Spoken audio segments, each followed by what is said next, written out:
Morning po. Meron po ako rito ang cacao lat. Bought this from SNR. It says no added sugar. So, itatry ko po siya ngayon and see kung ano pong gagawin niya sa blood sugar ko. As always, baseline po muna tayo ng blood sugar.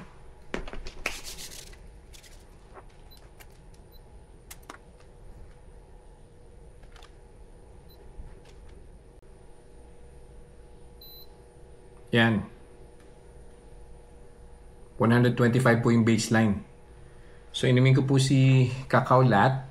200 ml din lang po. And then I'll be back after an hour to check kung ano po yung magiging blood sugar spike po niya.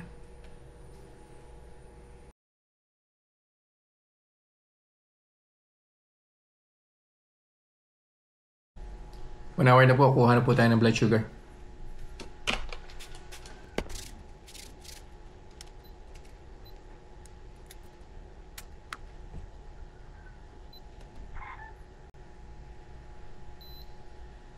Yun lang.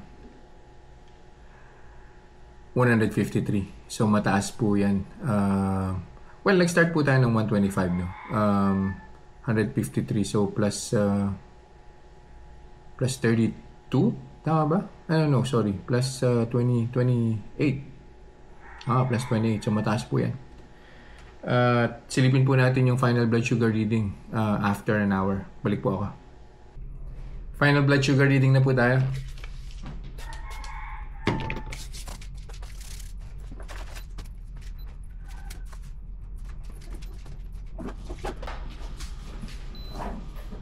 Yan.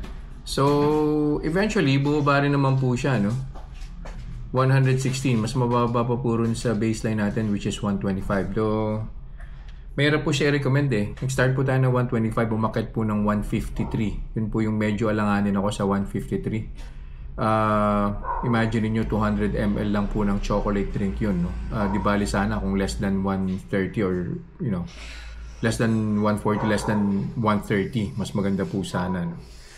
Kasi I'm pretty sure hindi lang po yun yung iinumin nyo eh. Siyempre kung isasabihin nyo po yan sa breakfast, definitely magte-trigger po yan ng mas mataas na blood sugar spike. So yun lang po for this review. We'll see you guys in the next vlog. Bye-bye!